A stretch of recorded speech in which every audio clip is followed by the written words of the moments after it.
Awesome Rider Review.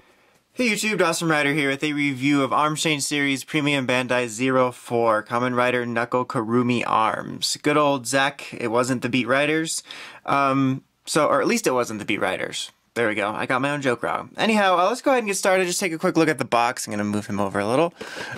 So pretty typical fare with the Premium Bandai ones. You get sort of a full-on image of him. You got the figure there, which is looking pretty cool.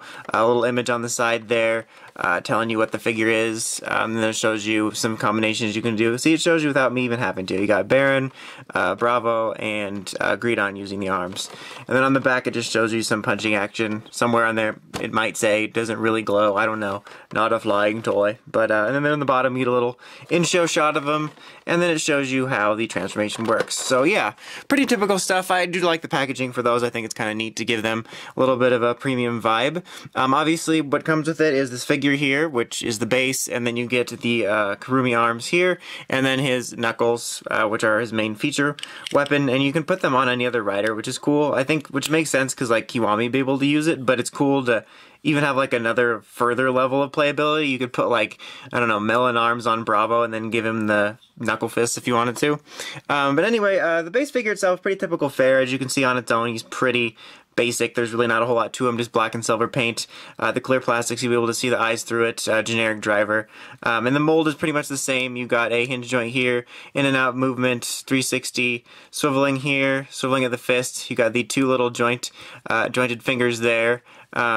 Swiveling at the waist here, and you have nice articulation on the head, a little sort of ball joint, some all-around motion, creepy stuff there.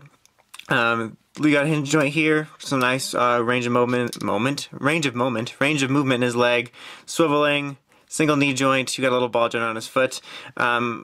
I always say that in these reviews, but the articulation for these figures is pretty much somewhere between a figure art and a 5-inch Power Rangers figure. So yeah, that's pretty much it. Pretty much the standard molds you got going there. To put it on, it's really easy. It also comes with a little helmet, which I've already snapped in there. Hopefully it stays on. Sometimes they don't stay on. You just slide it over top, and you're gonna line up the little notches on his shoulders with the armor. Make sure they're all on.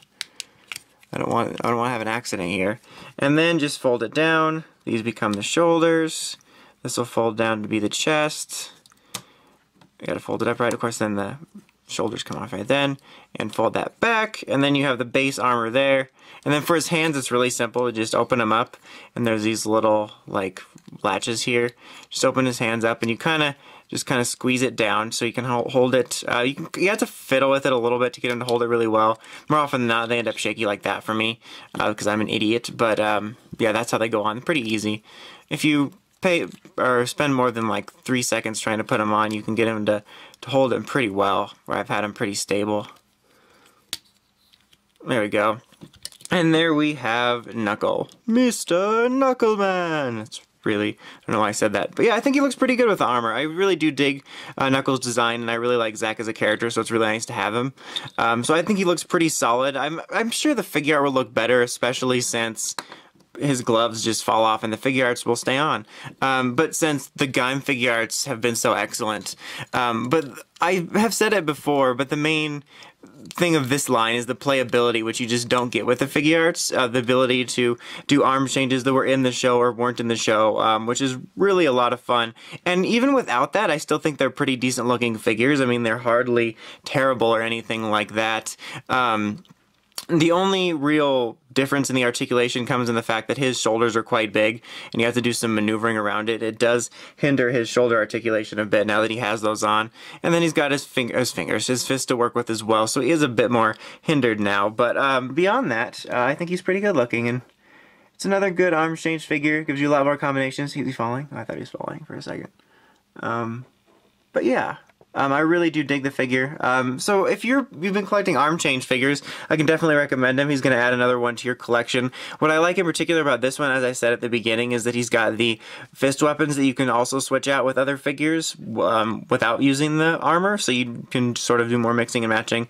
Then obviously you can do stuff like give it to Kiwami, but yeah, that's pretty much it. I'm not going to show any other combinations. At this moment, I still plan on doing that, hopefully, if I have time, that giant video that shows like all or most of the combinations once all the arm change figures are out. I think there's only like one more. I think the what is it, Michi's Yogi Bear arms, and then there's going to be a Gaim Drive arms, and then I think that's it.